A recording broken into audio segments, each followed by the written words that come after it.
Witness testimony included a range of stories related to UFOs and UAPs, which stands for Unidentified Anomalous Phenomenon. The controller told us that these objects had been observed for over 2 weeks, coming down from over 80,000 feet, rapidly descending to 20,000 feet, hanging out for hours, and then going straight back up.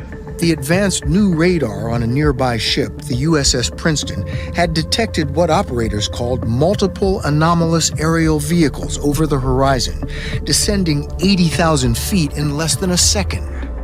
All four of us, because we were in F-18Fs, so we had pilots and Wizzo in the back seat, looked down and saw a white tic-tac object with a longitudinal axis pointing north-south and moving very abruptly over the water. There were no rotors, no rotor wash, or any sign of visible control surfaces like wings. It went from, right around between 25 and 30,000 feet down to sea level and below sea level. Both objects were of a flattened disc shape with a dark area to the right. They were brilliant yellow with light emanating from within, and I estimated them to be up to possibly a mile across. There it was, a disc going across the field with two big swirls. Captain Duboc describes the red-brown disc as having a strange haze or fuzziness at its edges, and as he watches, he says it appears to be banking at a 45-degree angle. He estimates its size to be between 800 and 1,000 feet, or more than 6 times the size of his own jetliner. Really couldn't see it. I was blinded by it. It was a perfect sphere, and it almost looked like plasma moving constantly. I was perplexed and confused at what I was looking at. 2 of the objects were small, but the captain described the third as twice the size of an aircraft carrier. The giant object was tracked by ground and airborne radar, and the FAA logged over 60 minutes of data confirming the anomaly. UAP are real. Advanced technologies not made by our government or any other government are monitoring sensitive military installations around the globe. And then I look up at this enormous spacecraft. Oblong, rounded corners, slightly tapered towards the tail. It was taller than my house, more than an acre long, half that width. It was huge. 5 to 6 oblong lights stacked on top of one another, just outside the gate. Big white object that was cigar-shaped. And said, sir, for lack of a better description, it was a flying saucer hovering over that missile.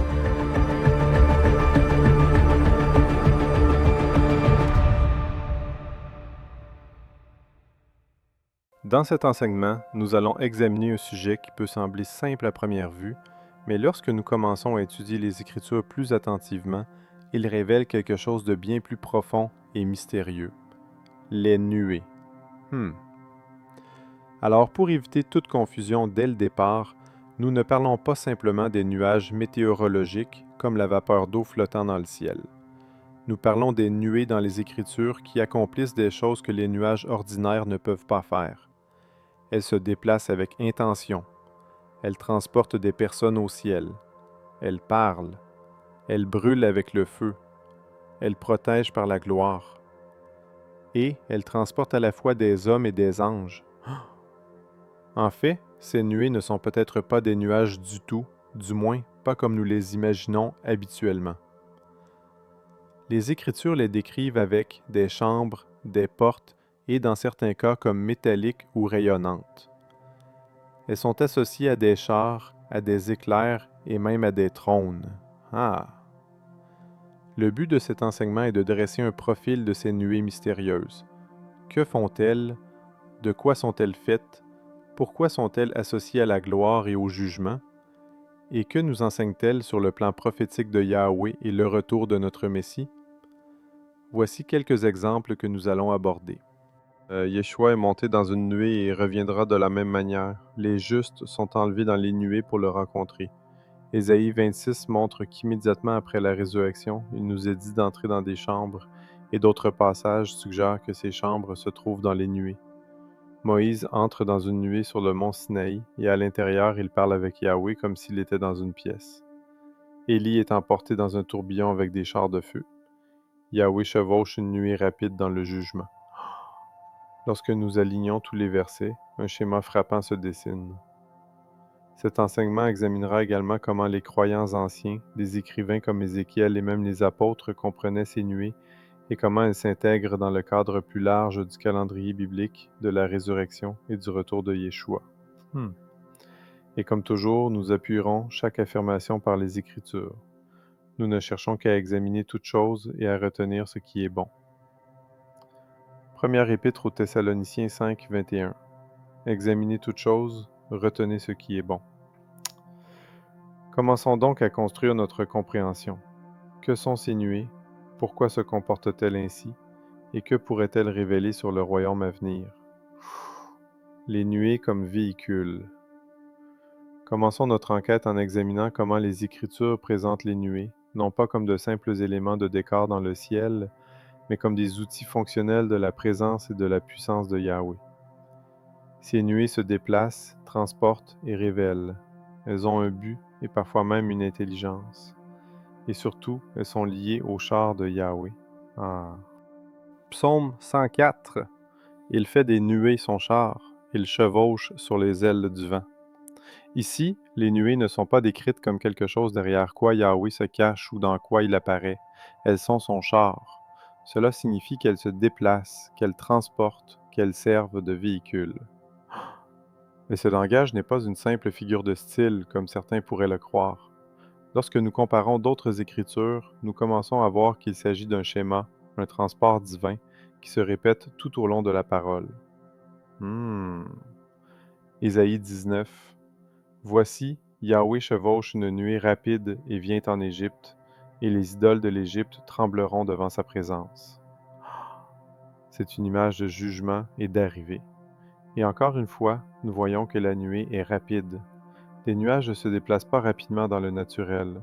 Ils dérivent lentement avec le vent. Mais cette nuée a une direction. Elle a un but. Elle est associée à la présence de Yahweh et à la crainte parmi les nations. Cela nous amène à un point important. Point numéro 1. Ces nuées sont dirigées et actives. Elles se déplacent rapidement. Elles portent Yahweh. Elles arrivent à des moments et des lieux précis. Apocalypse 14, 14.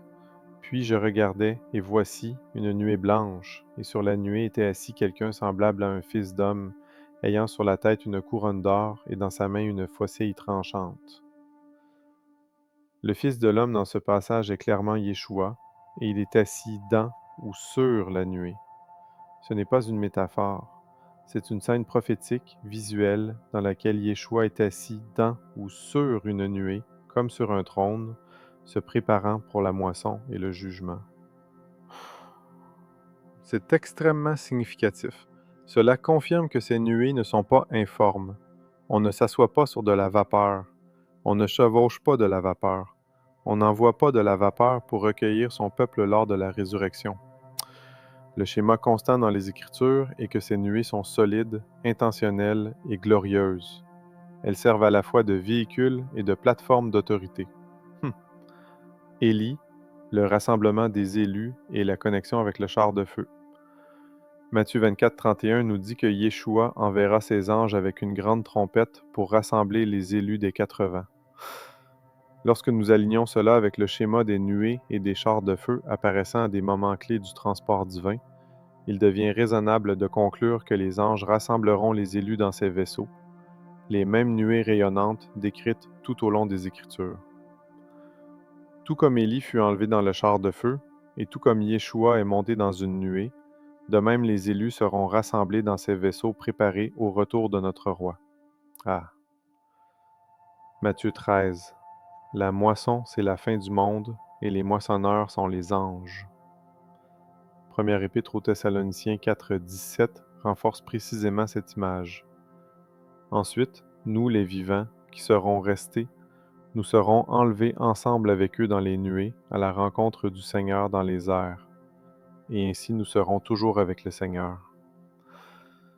Cet enlèvement dans les nuées ne décrit pas seulement une destination, mais le moyen même par lequel les élus sont attirés dans la présence de Yeshua, transportés par des moissonneurs angéliques dans des vaisseaux glorifiés préparés d'avance. Première épître aux Corinthiens 15, 52 nous dit que nous serons changés en un instant, en un clin d'œil, à la dernière trompette. Et Ésaïe 19.1 déclare que Yahweh chevauche une nuée rapide, suggérant non seulement le moyen de transport, mais aussi la vitesse. Pris ensemble, ces passages dressent une image cohérente. Au retour de notre roi, ces anges ressembleront rapidement les élus dans un transport glorifié. La plus grande mission d'extraction que ce monde ait jamais connue. Imagerie unifiée de la nuée et du feu.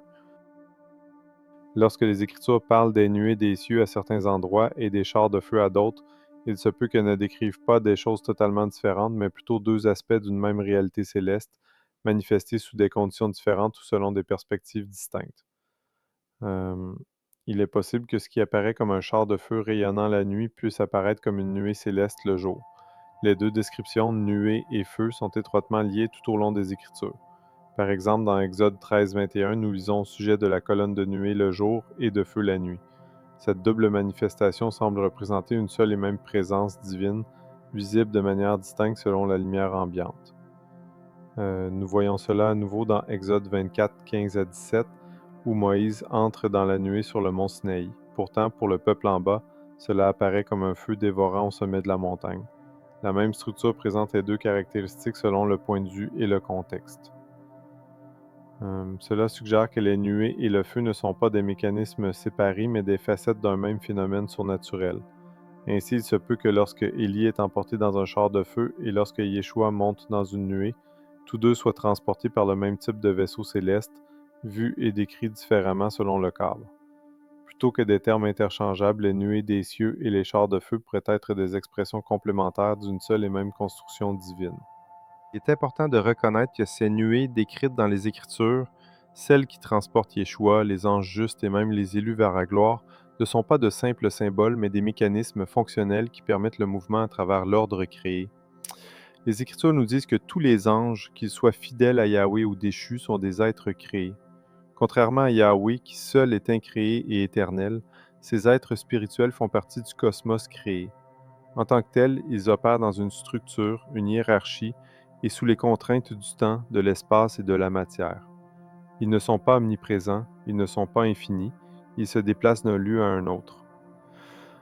Ce principe est clairement démontré dans Daniel chapitre 10, où l'ange Gabriel est retardé pendant 21 jours à cause de l'opposition d'une autre entité spirituelle. Daniel 10, 13. Le prince du royaume de Perse m'a résisté pendant 21 jours, mais Michel, l'un des principaux princes, est venu à mon aide.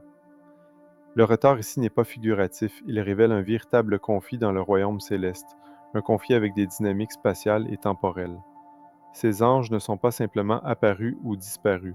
Leur mission implique des déplacements, des efforts et de la résistance. Cela nous dit quelque chose de profond. Les êtres spirituels, même ceux créés pour habiter les lieux célestes, ont besoin de moyens de déplacement qui soient décrits comme des nuées, des chars ou d'autres plateformes de transport. Si cela est vrai pour les anges saints, alors cela l'est aussi pour les anges déchus.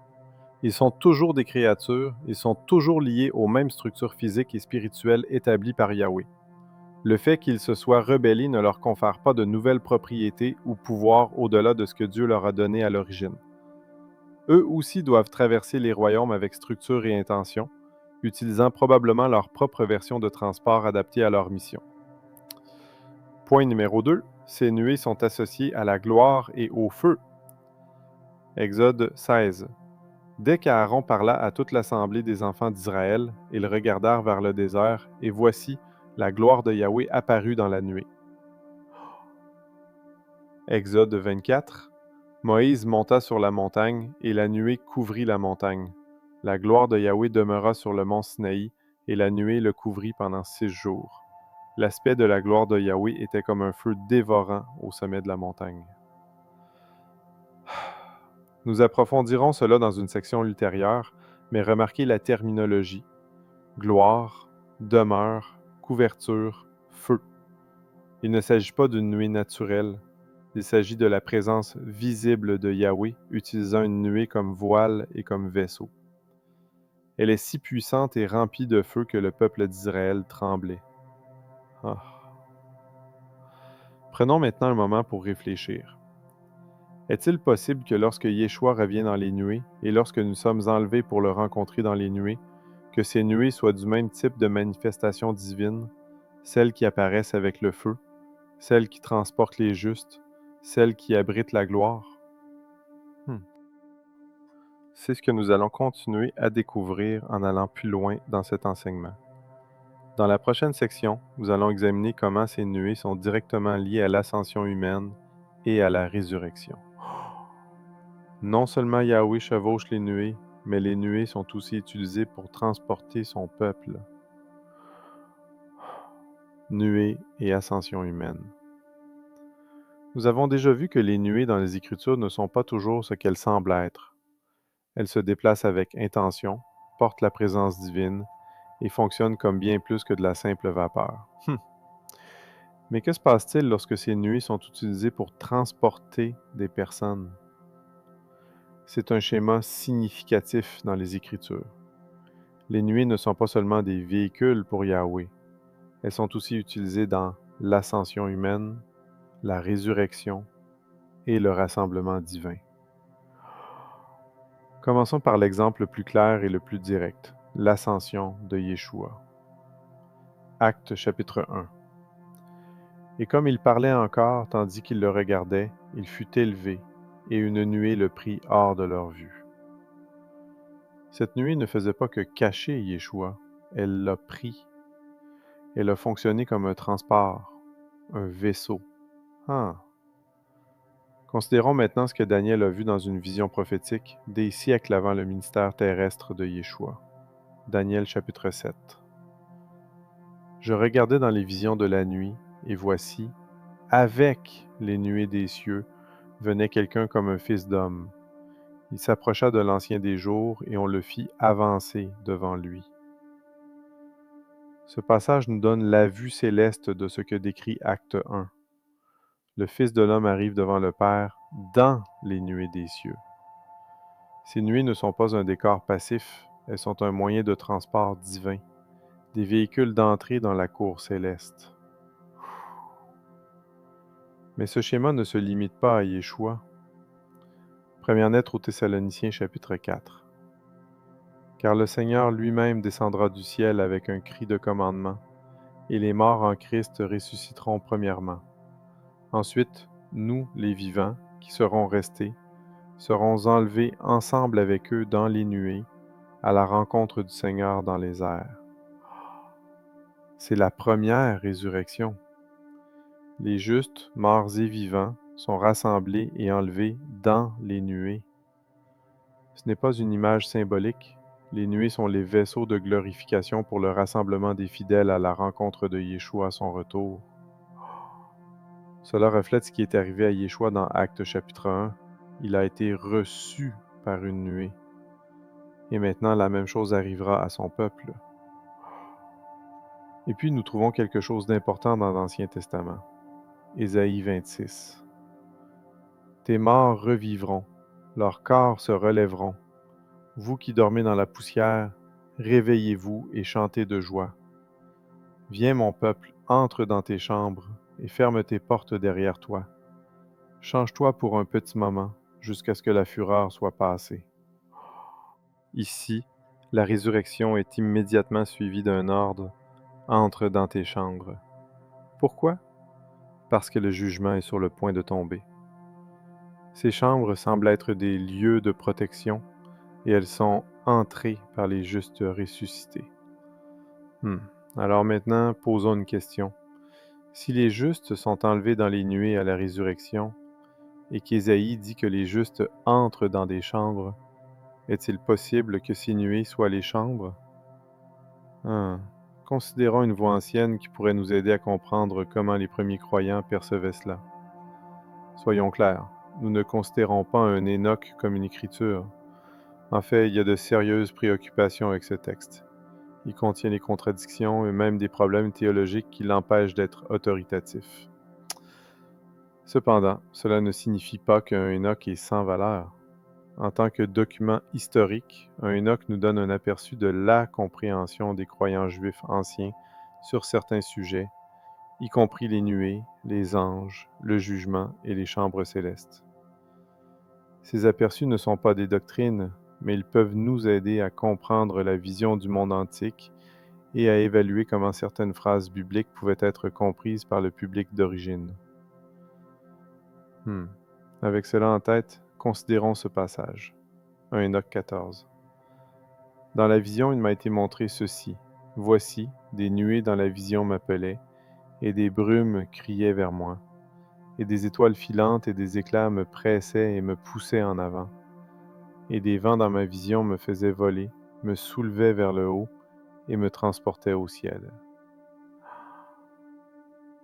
Nous ne fondons pas notre doctrine sur cela, mais il est frappant de constater que les nuées, la brume, les éclairs et les étoiles sont décrits comme initiant et accélérant une ascension supernaturelle vers le royaume céleste. Cette imagerie reflète des thèmes que l'on retrouve dans Ézéchiel, Daniel et l'Apocalypse, où le transport rayonnant, le vent et le feu accompagnent les rencontres divines. Et bien qu'un Enoch ne soit pas une écriture, les schémas qu'il reflète font écho et parfois s'alignent avec les écritures inspirées.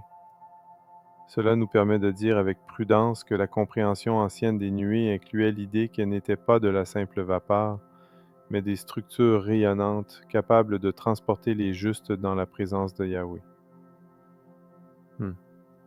Apocalypse 11. Puis ils entendirent une voix forte venant du ciel leur dire « Montez ici ». Et ils montèrent au ciel dans une nuée. Cela fait référence aux deux témoins qui sont ressuscités et enlevés dans une nuée, tout comme Yeshua, tout comme les justes dans 1 Thessaloniciens 4. Encore une fois, la nuée n'est pas un détail secondaire, elle est le moyen d'ascension. Point numéro 3. Les nuées sont le véhicule de la première résurrection. Le schéma est cohérent. Yeshua est monté dans une nuée, il revient dans les nuées. Les justes sont enlevés dans les nuées. Les deux témoins montent dans une nuée et Ésaïe 26 dit que les ressuscités entrent dans des chambres. Ces nuées sont plus que symboliques. Ce sont des constructions glorifiées de transport et de protection, peut-être même les lieux d'habitation dont Yeshua a parlé. Jean 14, « Dans la maison de mon Père, il y a plusieurs demeures. Je vais vous préparer une place afin que là où je suis, vous y soyez aussi. » Point numéro 4. Ces nuées contiennent des chambres de protection. Encore une fois, Ésaïe 26 nous dit d'entrer dans les chambres et de nous cacher jusqu'à ce que la colère soit passée. Cela reflète le schéma de Noé. Un reste juste est mis à l'abri pendant que le jugement tombe sur le monde.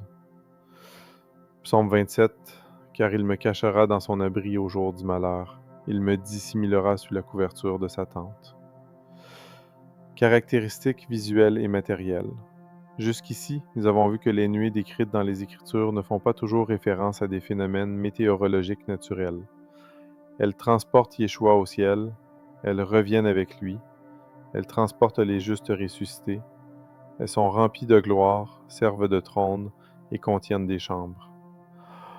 Donc, lorsque les Écritures parlent de nuées, nous ne devrions pas supposer qu'il s'agit simplement de brume ou de vapeur dans le ciel.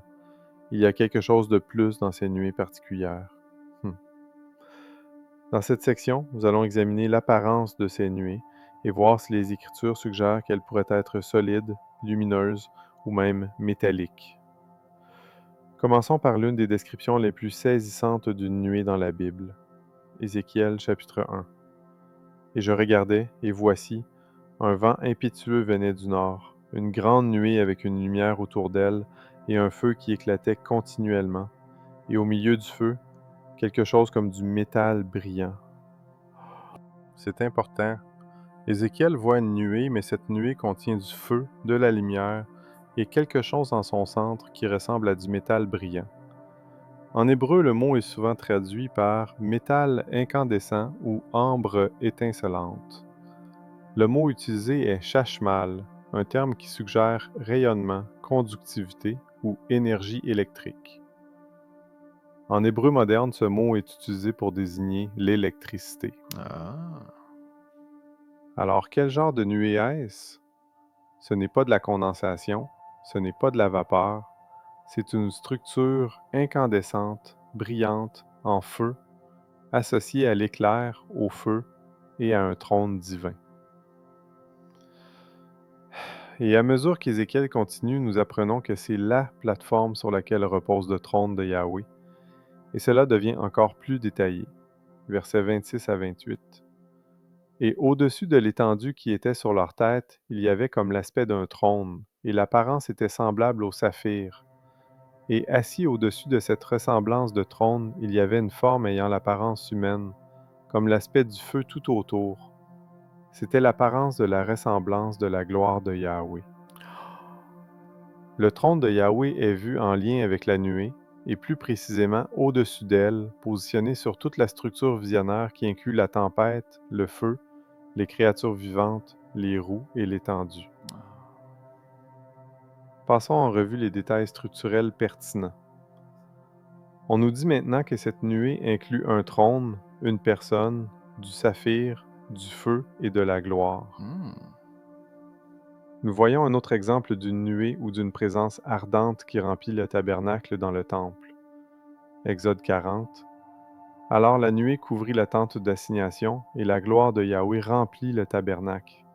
Et Moïse ne pouvait pas entrer dans la tente, car la nuée s'y était posée, et la gloire de Yahweh remplissait le lieu. 2 Chroniques 5. La maison de Yahweh fut remplie d'une nuée, si bien que les prêtres ne pouvaient pas rester pour faire le service, car la gloire de Yahweh remplissait la maison de Dieu.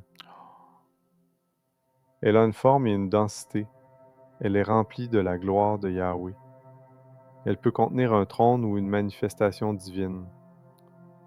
Cela suggère fortement que ces nuées ne sont pas naturelles. Elles sont conçues, alimentées et structurées. Point numéro 5. Ces nuées sont lumineuses et ardentes. Exode 13. Et Yahvé allait devant eux le jour dans une colonne de nuée pour les guider, et la nuit dans une colonne de feu pour les éclairer. La même nuée qui guidait Israël le jour devenait feu la nuit. Les nuages naturels ne brillent pas dans l'obscurité. Cette colonne de nuée avait une source lumineuse interne. Psaume 105. Il étendit une nuée pour couvrir et un feu pour éclairer la nuit. Exode 14. Et elle éclairait la nuit sans qu'aucun ne s'approche de l'autre durant toute la nuit. Cette nuée fonctionnait à la fois comme couverture et illumination. Elle était suffisamment rayonnante pour guider le camp pendant 40 ans. Et nous voyons quelque chose de similaire dans le Nouveau Testament. Matthieu 17, il parlait encore quand voici, une nuée lumineuse les couvrit. Et une voix venant de la nuée dit, « Celui-ci est mon Fils bien-aimé. » Cette nuée était brillante. Une voix en sortit, elle les couvrit. C'est la transfiguration. Et cette nuée lumineuse fait écho à la nuée de gloire sur le mont Sinaï et à celle qui remplissait le tabernacle. Elle est rayonnante, semble se déplacer avec intention et est clairement associée à la présence divine. Point numéro 6. Ces nuées sont possiblement solides ou métalliques. Revenons à Ézéchiel 1. Au milieu du feu, il y avait comme du métal brillant. Le centre de cette nuée est décrit comme ayant l'apparence de métal, incandescent, rayonnant et stable. Nous ne disons pas que chaque nuée dans les Écritures est une machine volante faite de métal, et nous disons que lorsque les Écritures décrivent des nuées comme celle-ci, avec feu, forme, son, lumière et trône, elles décrivent quelque chose de matériel, intentionnel et possiblement fabriqué ou céleste dans sa construction. Et souvenons-nous du psaume 68. Les chars de Dieu sont au nombre de dizaines de milliers, des milliers et des milliers. Le Seigneur est au milieu d'eux. Les chars et les nuées sont associés. 2 Rois 6. Alors Élie pria et dit, « Ô Yahweh, ouvre ses yeux pour qu'il voie. » Et Yahweh ouvrit les yeux du jeune homme, et il vit, voici, la montagne était pleine de chevaux et de chars de feu tout autour d'Élysée. Sont-ce les mêmes que les nuées des cieux? Par leur fonction et leur comportement, elles ressemblent fortement aux véhicules de l'armée céleste de Yahweh, rayonnants, enflammés, rapides et au-delà du naturel. Alors que voyons-nous? Ces nuées ne sont pas de la brume ou du brouillard, elles sont brillantes, ardentes et parfois métalliques dans leur apparence. Elles transportent des personnes, Yeshua, les justes, les prophètes. Elles abritent des trônes, de la gloire et possiblement même des chambres. Elles se déplacent avec intention, sont réactives et sont source de voix. Cela ouvre la porte à des connexions prophétiques puissantes. Nuées et mobilité angélique. Comme nous l'avons déjà vu, les nuées décrites dans les Écritures sont bien plus que de la brume dans le ciel. Elles sont des véhicules de Yahweh, des plateformes de jugement divin et le mécanisme de transport pour les justes et les armées angéliques. Mais ce qui est particulièrement fascinant, c'est que dans les derniers jours, lorsque le Messie Yeshua reviendra monter sur les nuées, les nations le verront et tenteront de combattre contre lui. Ce n'est pas un détail insignifiant. Cela révèle que ce qui apparaît comme des nuées n'est pas seulement visible, c'est perçu comme matériel, menaçant et digne d'être résisté. Les nations du monde percevront Yeshua comme une menace militaire réelle et présente. Regardons cela de plus près. Apocalypse 19, 11, 14, 19. Puis je vis le ciel ouvert et voici un cheval blanc. Celui qui le montait s'appelle Fidèle et Véritable. Et les armées célestes vêtues de fin lin, blanc et pur, le suivaient sur des chevaux blancs. Et je vis la bête et les rois de la terre avec leurs armées, rassemblés pour faire la guerre à celui qui était assis sur le cheval et à son armée. Apocalypse 19 ne décrit pas directement les nuées, mais Apocalypse 1.7 et Matthieu 24.30 révèlent que les nuées font bien partie de la manifestation visible de son retour.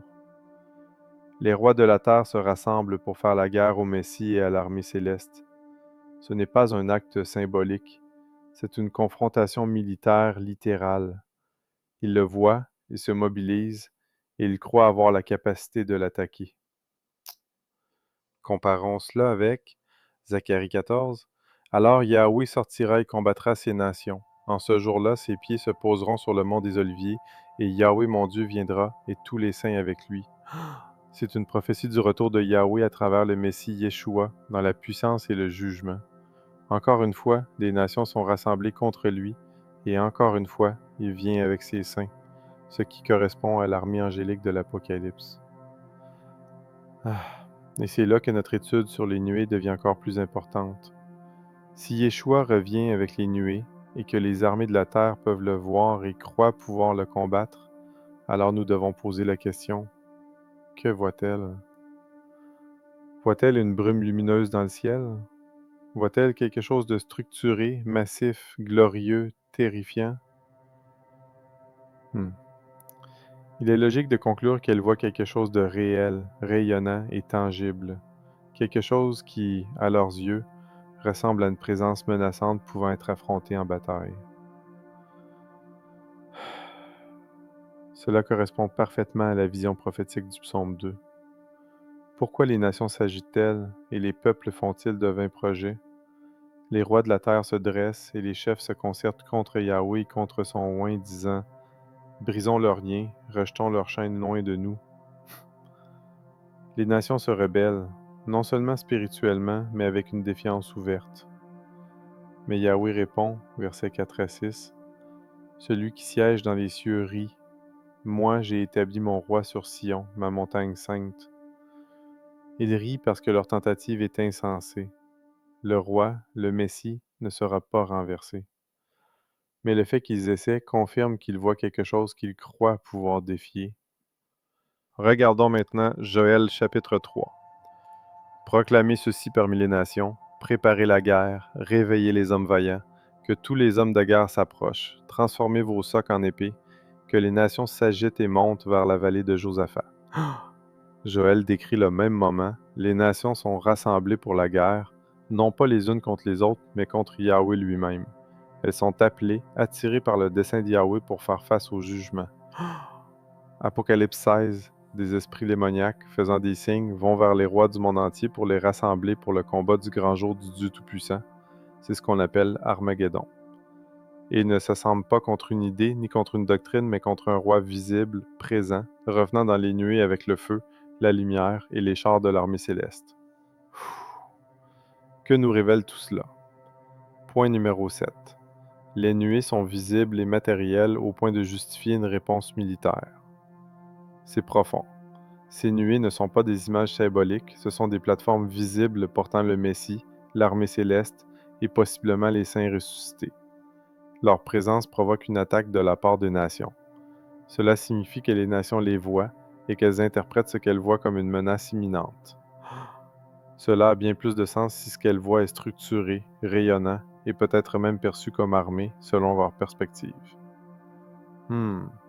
C'est peut-être précisément pourquoi l'étude des nuées est si importante.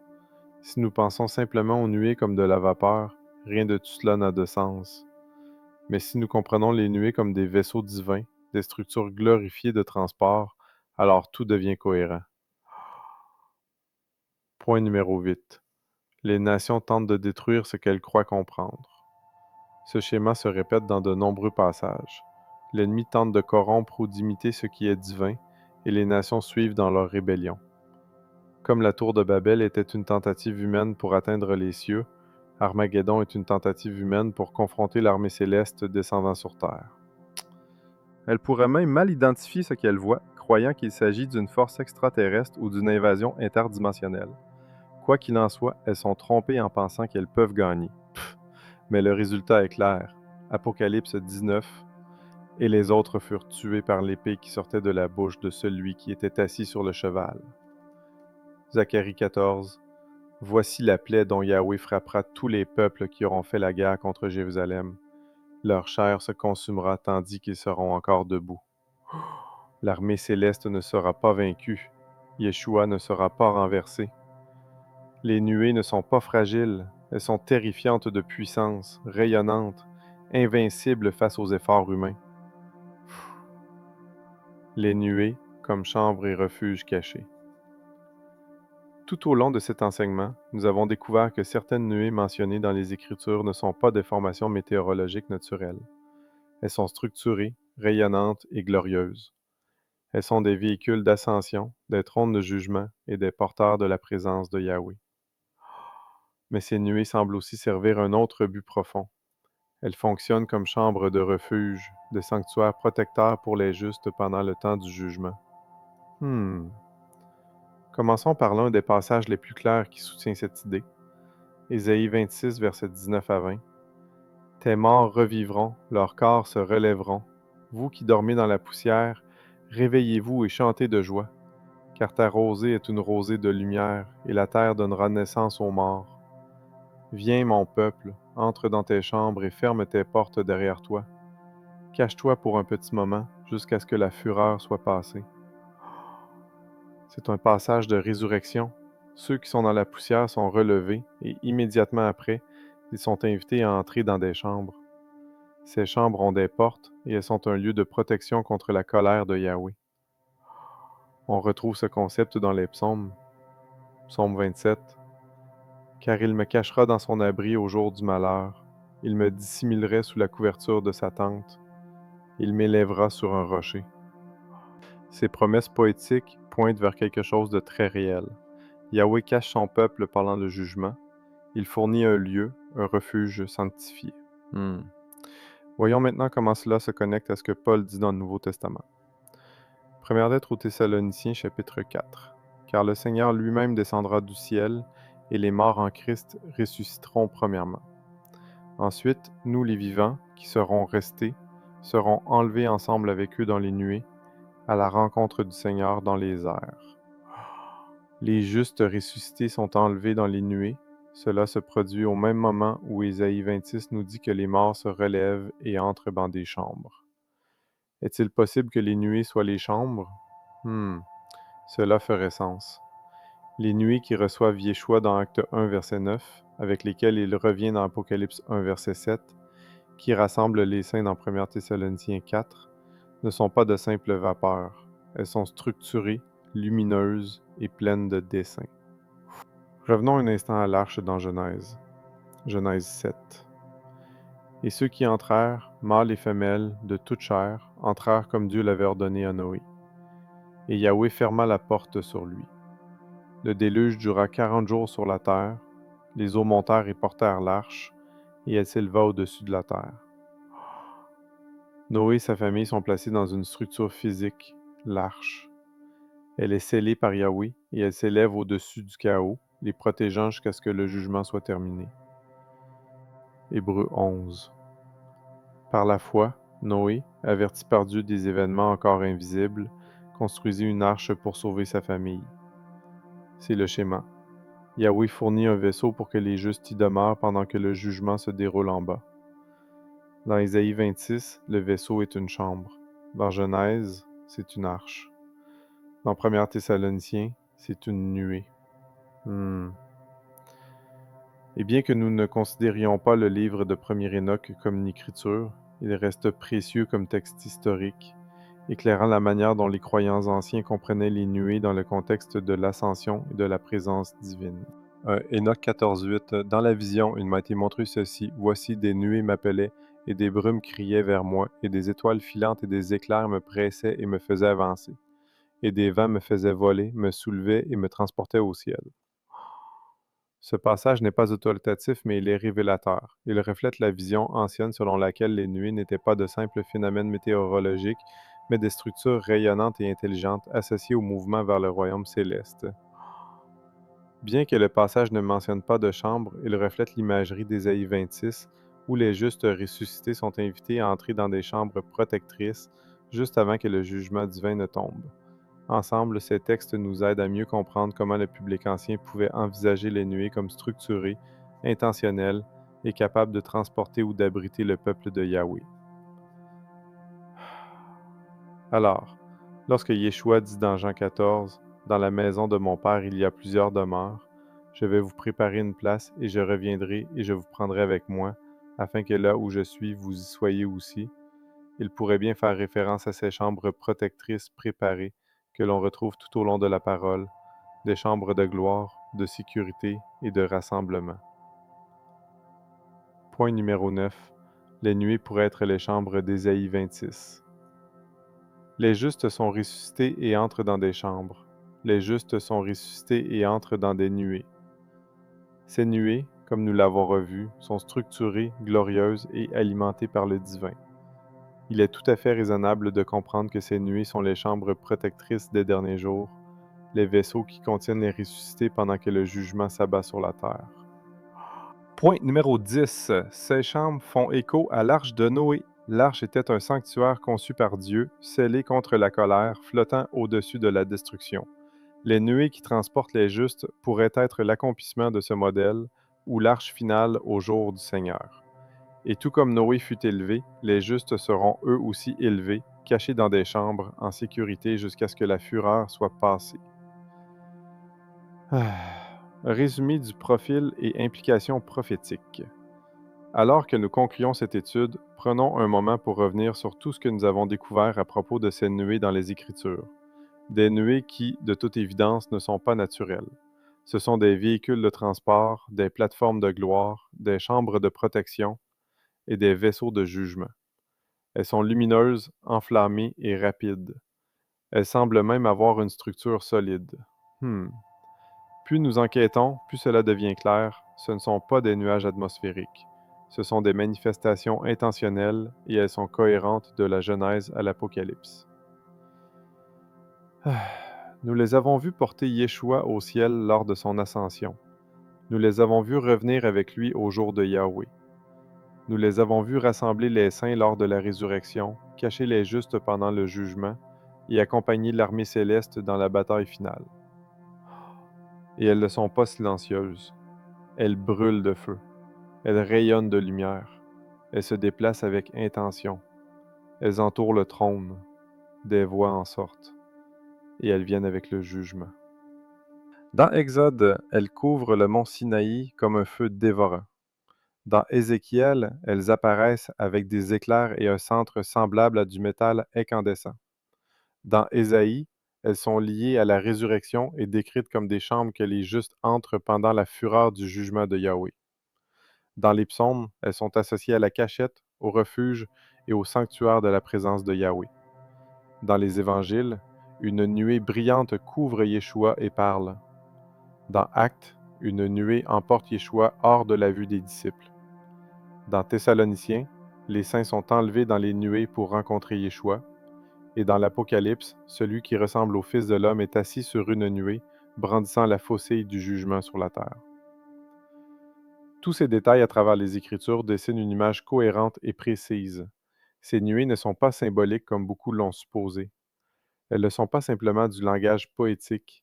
Ce sont des structures réelles, visibles et surnaturelles qui accomplissent des événements très concrets. Considérons ce qu'elles font. Elles servent de véhicule, comme dans l'ascension de Yeshua et la résurrection des justes. Elles servent de char. Yahweh les chevauche dans le jugement. Elles servent de couverture, dissimulant la gloire de Yahweh et protégeant les justes. Elles servent de sanctuaire, offrant des chambres de refuge pendant la colère divine. Et elles servent d'outils de guerre, car au retour de Yeshua, les nations du monde se rassemblent pour faire la guerre à ce qu'elles voient venir dans les nuées. Et ne manquons pas ce point, il pourrait bien être l'une des confirmations les plus fortes de tout ce que nous avons étudié. Dans Apocalypse 19, les rois de la terre rassemblent leurs armées pour combattre Yeshua qui revient dans la gloire, assis sur un cheval blanc, accompagné des armées célestes. Ils ne perçoivent pas cela comme une métaphore spirituelle, ils voient une menace visible, quelque chose de tangible, qu'ils croient pouvoir affronter par la force militaire. Ce n'est pas de la brume dans le ciel, ce n'est pas une gloire abstraite, c'est une manifestation réelle, rayonnante, structurée et terrifiante pour les méchants. Joël nous dit que les nations sont rassemblées pour la guerre dans la vallée de la décision. Zacharie 14 déclare « Yahweh sortira et combattra ces nations ». Le psaume 2 dit « Les rois de la terre se liguent contre Yahweh et contre son oint ». Et Apocalypse 16 révèle que des esprits démoniaques sont envoyés pour tromper les rois de la terre et les rassembler pour le combat du grand jour de Yahweh. Alors que voit-il? Il voit le Fils de l'homme venir avec puissance et gloire sur les nuées, et ils perçoivent cela comme quelque chose qu'ils doivent combattre. Rien que cela devrait nous pousser à prendre cette étude sur les nuées au sérieux. Ces nuées sont visiblement réelles, structurées et puissantes, et elles sont les vaisseaux de séparation dans les derniers jours, séparant les justes de la colère. Elles font écho à l'arche de Noé, mise à part et élevée au-dessus du jugement. Elles font écho à la nuée de feu et de fumée qui guida Israël dans le désert. Elles font écho à la gloire qui remplit le temple et empêcha les prêtres de tenir debout. Et elles annoncent la réalité finale. Le lieu d'habitation de Yahweh sera avec l'homme. Nous serons rassemblés à lui, pour régner avec lui, pour demeurer dans sa présence, sans voile ni barrière. Alors, la prochaine fois que vous lisez que Yeshua reviendra dans les nuées, ou que les saints seront enlevés dans les nuées pour le rencontrer, souvenez-vous, ce n'est pas une image, c'est une réalité. C'est l'accomplissement. C'est le schéma constant de Yahweh. Rencontre divine, séparation divine, délivrance divine. Il rassemblera son peuple dans ses chambres, il déversera sa colère sur les rebelles, et il établira son royaume sur la terre. Et nous attendons ce jour avec espérance et révérence.